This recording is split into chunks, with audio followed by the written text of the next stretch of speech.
Hello viewers, আজকে ভিডিওতে আমি ট্রান্সফরমারের স্কোয়াড কানেকশন রিলেটেড আরো একটি ইম্পর্টেন্ট প্রবলেম সলভ করব। তো ভিডিওটি শুরু করার আগে আমি অবশ্যই বলবো, যারা আমার চ্যানেলে একদম নতুন তারা আমার প্লেলিস্ট থেকে থ্রি ফেজ ট্রান্সফরমারের উপর আগের বেসিক ভিডিওগুলো একটু দেখে আসুন। বিশেষ করে থ্রি ফেজ ট্রান্সফরমারের আমার যে স্কোয়াড কানেকশন রিলেটেড যে বেসিক ক্লাসটি আছে সেটা অবশ্যই দেখে আসুন। আমার প্লেলিস্টে গেলেই আপনারা পাবেন থ্রি ফেজ ট্রান্সফরমারে। তো দেখুন, আমি আলোচনা শুরু করতেছি। আমরা ফার্স্ট অফ অল আইডেন্টিফাই করব আমাদের দুইটা ট্রান্সফরমার স্কট কানেকশনের জন্য রিকোয়ার্ড মানে লাগবে অপারেটিং ফ্রমে 440 volt. Okay, three phase supply for supplying to single phase furnaces, মানে দুইটা সিঙ্গেল ফেজ লোড 200 ভোল্ট আমাদের লোড চাই। তার মানে এটা three phase in, two phase out, এটাই সব থেকে বেশি আমাদের ইম্পর্টেন্ট। তো আমরা যদি একটু ডায়াগ্রামটা দেখি তাহলে আমরা ক্লিয়ার হয়ে যাব পুরোপুরি। তো আমাদের এইটা হচ্ছে আমাদের টিজার ট্রান্সফরমার, তার সাথে এখানে ট্যাপিং করা থাকে। আমার যে বেসিক ক্লাসে এটা হচ্ছে, এই ট্রান্সফরমারটা হচ্ছে আমাদের প্রাইমারি সাইড, আর সেকেন্ডারি সাইড হচ্ছে আমাদের, সরি, এই ট্রান্সফরমারটা হচ্ছে মেইন ট্রান্সফরমার, এটা হচ্ছে প্রাইমারি সাইড, আর সেকেন্ডারি সাইড হচ্ছে এটা। ঠিক আছে, এই যে সেকেন্ডারি সাইড, এই দিক দিয়ে আমি একটা, এই যে ফার্নেসেস যেটা বলছে এটা একটা, এবং আরেক, এটা গেল একটা ফেজ। তো আরেকটা ফেজ হচ্ছে আমার এই ট্রান্সফরমারের যে সেকেন্ডারি, অর্থাৎ টিজার ট্রান্সফরমারের যে সেকেন্ডারি, সেইখানে আমাদের আরেকটা ফেজ দেব। ঠিক আছে, এই যে একটা ফেজ, এই যে একটা ফেজ, আর এই দুইটা লাইক নিউট্রাল। ঠিক আছে, তাইলে এখন যে কাজটা করব, আমাদের এই যে দুইটা ফেজ হইলো, এই দুইটা ফেজের অ্যাক্রসে যে জিনিসগুলো চাইছে সেগুলো আমরা দেখবো এখন আস্তে আস্তে। তো আমাদের 200 ভোল্ট বলছে অনলি, আর টোটাল আউটপুট বলছে 150 কেভিএ। টোটাল আউটপুট মানে হচ্ছে আমাদের এই যে টু ফেজ ব্যবহার করা হয়েছে, এটার পাওয়ার প্লাস এটার পাওয়ার দুটো মিলায় হচ্ছে 150 কেভিএ। তো আমরা তো জানি না কোনটার পাওয়ার কত। তো এক্ষেত্রে অ্যাকচুয়ালি আমাদেরকে যে জিনিসটা ধরতে হবে সেটা হচ্ছে যে আমরা মনে করতেছি যে দুটো ইকুয়ালি ডিস্ট্রিবিউটেড হচ্ছে, অর্থাৎ এটা 150/2, এটাও আমাদের 150/2। তাহলে যে কোনো একটা মনে করুন এটা 150/2 ধরলে, তাহলে এটা 75 কেভিএ। যেহেতু আমাদের রেশিওটা দেয়া নাই, কোনটা কত রেশিওতে ভাগ হচ্ছে, আমরা ধরে নিব এটা ইকুয়ালি ভাগ হয়ে যাচ্ছে, তাহলে এটা 75 কেভিএ। আর এই মেইন ট্রান্সফরমারের সাইডে যে ফার্নেসটা আছে সেটাও আমরা মনে করলাম 75 কেভিএ।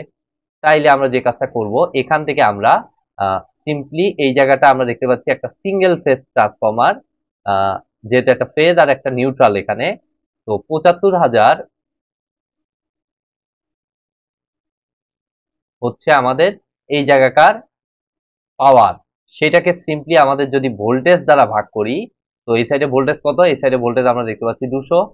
তাহলে আমরা সিম্পলি পেয়ে যাব কি, আমাদের এই জায়গার, আমাদের আহ, এই যে এটার আমাদের কি কারেন্টটা, আমাদের সেকেন্ডারি কারেন্টটা আমরা পেয়ে যাব।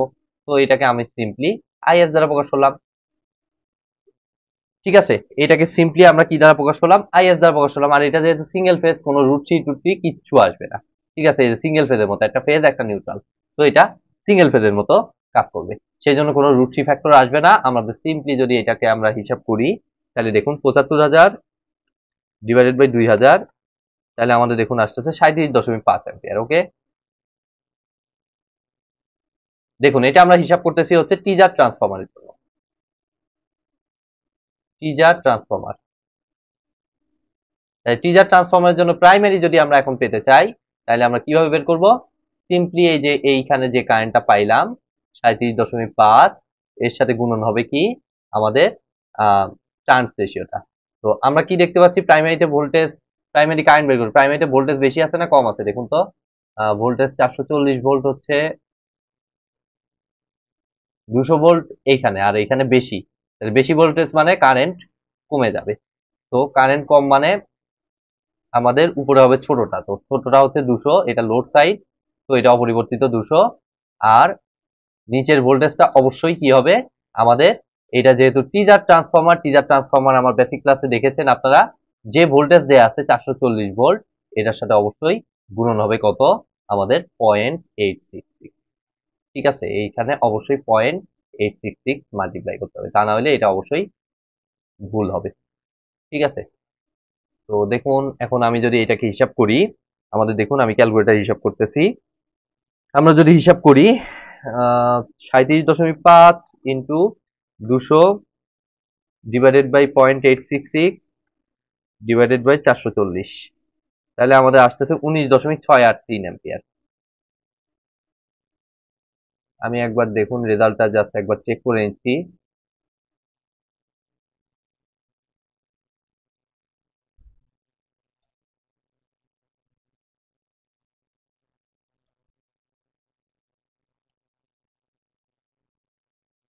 দুশো 440। এখানে আমাদের ক্যালকুলেশনটা মিলল না কেন? ওকে, আমি আরেকবার চেক করে নিচ্ছি ক্যালকুলেশনটা। উপরে দেখুন 75,000, এটা হচ্ছে 75,000, কত এটা? 150 কেভিএ। 150 কেভিএ না, টোটাল আউটপুটটা 150 KVA divided by 2 into 1000, 75,000 divided by 200, তাহলে এটা 375, সরি 37.5 না, এটা হবে 375 অ্যাম্পিয়ার। তাহলে এটা 375 into 200 divided by 0.866 divided by 440, তাহলে আমাদের আসতেছে 196 হ্যাঁ 197 অ্যাম্পিয়ার দেওয়া। ওকে, জাস্ট দশমিকটা এক ঘর সরে যাবে, সরি।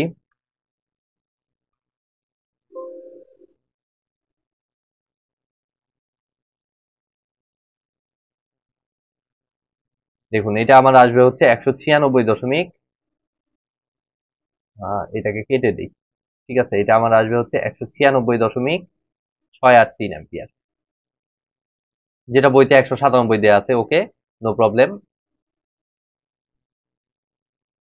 তো আমরা টিজার সাইডে আমরা দেখলাম আমাদের কারেন্টটা কত। এবার আর কি চাইছে দেখুন তো, আমাদের calculate the secondary to primary turns ratio. Okay, আমাদের টিজার সাইডে সেকেন্ডারি টু প্রাইমারি টার্নস রেশিওটা আমরা করি। এটা just NS divided by NP দ্বারাই প্রকাশ করলাম, সিম্পলি জলিল বললাম না।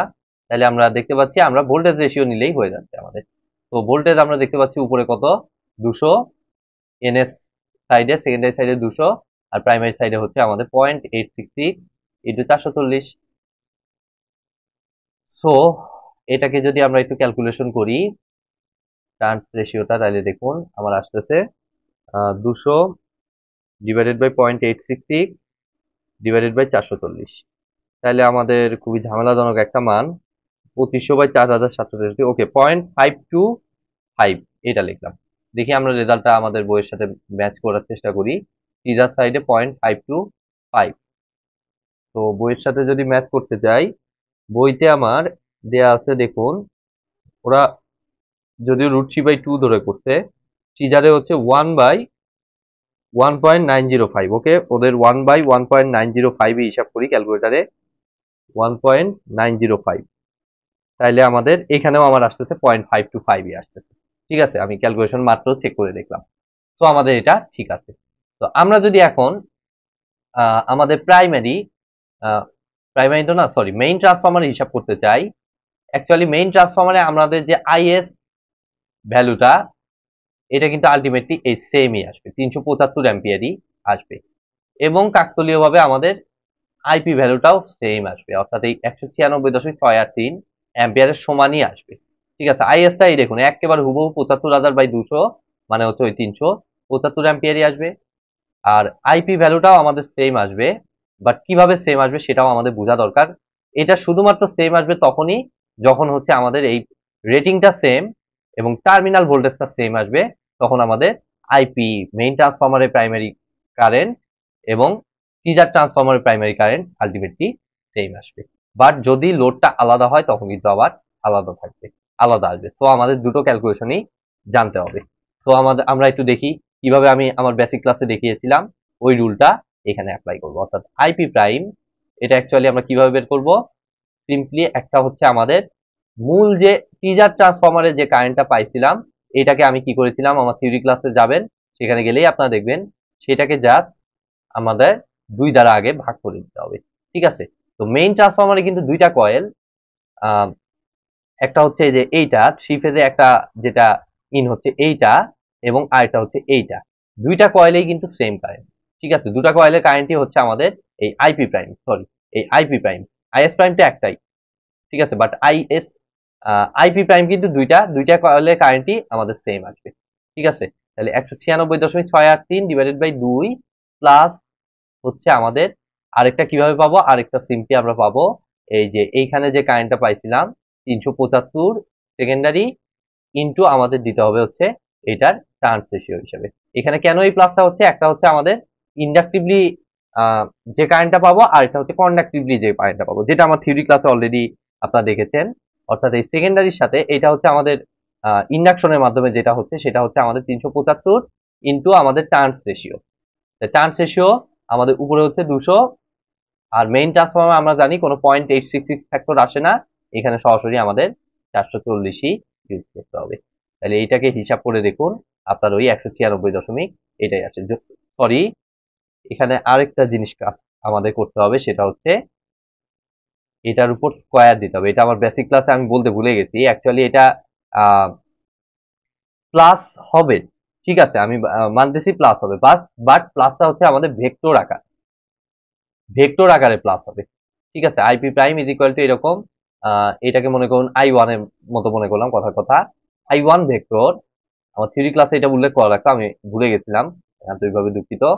তো I1 এর উপর ভেক্টর প্লাস আমাদের এই কারেন্টটাকে আমি ইন্ডাকশনের মাধ্যমে যে কারেন্টটা পাচ্ছি সেটাকে আমি I2 এর উপর ভেক্টর হিসেবে চিহ্নিত করলাম। তো এইখানে হচ্ছে ফেজ, সরি ম্যাগনিটিউড এবং ফেজ দুটোই আছে, এখানে ম্যাগনিটিউড এবং ফেজ দুটোই আছে। যদি আপনি কমপ্লেক্স আকারে ওভাবে দিতে চান তাহলে আপনি এভাবে প্লাস করে দিতে পারেন, বাট এভাবে যেহেতু আমরা শুধু ম্যাগনিটিউড বের করতেছি, তো ম্যাগনিটিউড মানে কি, আমাদের দুইটার যে মডুলাস ভ্যালু তার উপর আমরা জানি যে স্কোয়ার করে যোগ করতে হয়, দেন ফাইনালি এটার উপর একটা রুট দিতে হয়, তাই না?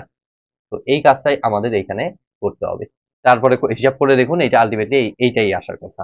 তো আমি তারপরে একবার চেক করে নিচ্ছি, দেখুন 196.683 ডিভাইডেড বাই 2, তার উপর স্কোয়ার প্লাস 375 ইন্টু 200/440 তার উপর স্কোয়ার রুট ওভার অ্যান্সার 196.7887।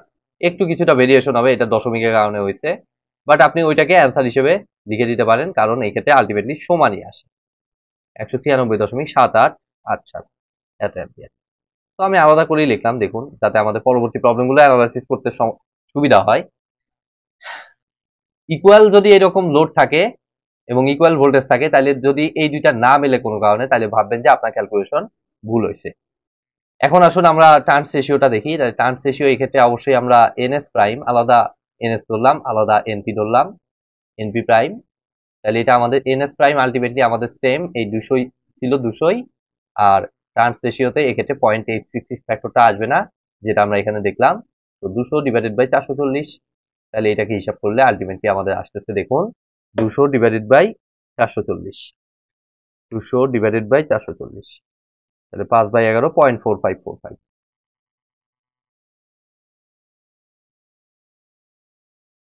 তাহলে এই হচ্ছে আমার মোটামুটি এই প্রবলেমটার সলিউশন। এটা এটা সবগুলোই আমরা বের করলাম, যা যা আমাদের কোশ্চেনে চাইছে। তো আজকের মতো ভিডিওটি আমি এখানেই শেষ করছি।